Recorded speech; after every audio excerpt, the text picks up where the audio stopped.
The NFL is back as football season kicks off, so too does sports betting. And joining us now is DraftKings CEO Jason Robins. Jason, it is good to see you. And I want to start right there. The NFL is back, Jason. So walk us through what this means for DraftKings, your company, your business. Well, this is our holiday season, so to speak. It's the best time of year for new customers to come in, reactivation. And it starts really the biggest time in terms of overall betting, especially as the MLB playoffs come together, the NBA season and NHL season starts. It's really a great time of year. So we're very excited, and it was off to a really good start last night with Thursday Night Football, and hopefully we'll see a great weekend as well.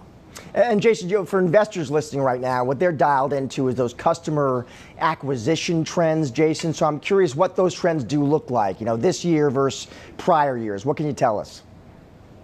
Well, it's a little early to tell. I think we'll know more after the weekend, but we've been seeing really strong customer acquisition leading into the season. So I think we expect to see continued strong customer acquisition, but a little early to be able to say for sure. Definitely, it's a very, there's a lot of momentum right now, I think, in the industry. And I think as one of the leading operators, DraftKings is benefiting from that, but also the team has done a fantastic job building a great product and putting great marketing plans together. Really, this season, we're emphasizing touchdowns. DraftKings is going to be the best place to bet on touchdown scorers all season long. We're going to have the most promotions and the most markets set up around touchdowns. And that was off to a great start last night with some big touchdown scorers, with Derrick Henry getting that first one. Let me ask you, just to drill into customers a bit more, Jason. You think sports betting, your typical customer, 35-year-old male, is that changing? Is that evolving at all? Definitely more and more women are starting to join the platform. We're seeing that. Average age has stayed pretty steady, kind of early to mid-30s, but we're seeing more and more women join the platform, which is great.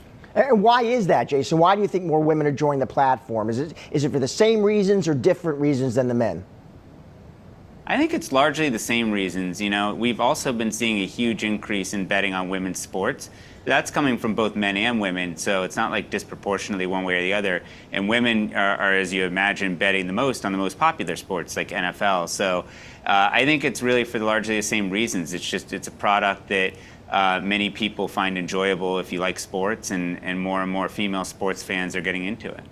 Let me ask you, Jason, you all have been making some moves, making acquisitions, Simple Bet, Jackpocket, right? I'm just curious whether you all think you all have everything you need now, everything in the stack to really help you attract and retain those customers.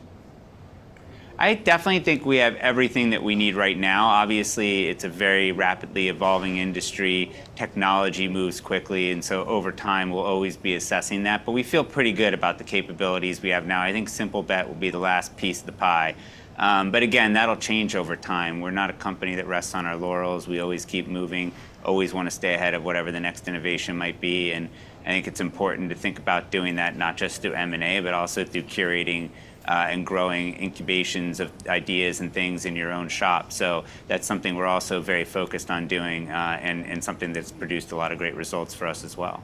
The market is evolving, Jason, obviously. You and FanDuel's the giants in this space. You talk to analysts, though, and they'll look at other players, in their words, the kind of the tier 2 players. So Penn, ESPN, Fanatics, Caesars, BetMGM, and they'll point out, Jason, those players have been making moves as well, changes, tweaking their models. Are they going to be bigger competitors this NFL season? Well, we'll have to see. I think we've had a lot of waves of competitors, and we feel like we've held up pretty well and have continued to gain share throughout all those periods. And my expectation is the market will further kind of consolidate, but it also depends on what all these companies do. As you said, they're making their own moves, and we'll have to see. We view it as we're competing with a number of different companies every single day for the customer, and we have to do the best job of all of them. And that means that we had to both stay on top of those that are already established, like FanDuel and BetMGM, as well as some of the smaller up-and-coming ones that you mentioned. So I think that's really important, and you have to realize innovation can come from anywhere, and if you don't stay ahead of all of your competition, then the customer is going to find out.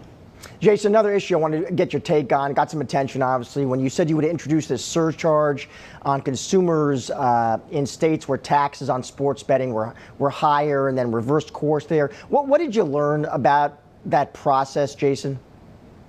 Well, I think it was an example of where we were very thoughtful about how we approached it. We threw an idea out there.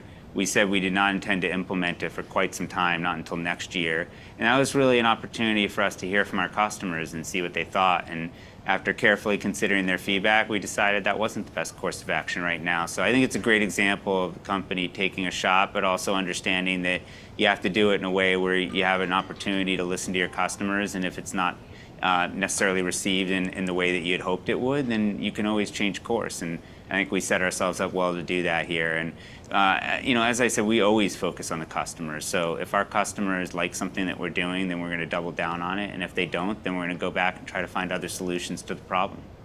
Jason, final question. Sports betting, it's legal now in a lot of this country. Two holdouts, Texas, including Texas and California. I'm curious what you all at DraftKings are doing to just push legalization forward in some of these markets.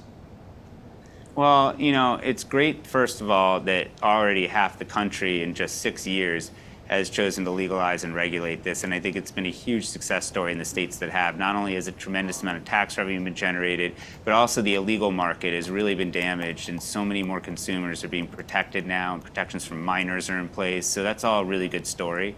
That said, I think, the first half of the country is always probably going to be a little faster, and I think the last half will probably be a little slower. But I do think inevitably most states will end up having this. That's my belief. I just think that the benefits are too great, not just, again, from the tax perspective, but in terms of protecting consumers and taking an activity that people are doing anyway and bringing it into a regulated market where they know that they can trust where their money is and they know that they can trust that they'll be paid. Jason, thank you so much for your time today. Enjoy the games this weekend. Thank you so much. You enjoy them too.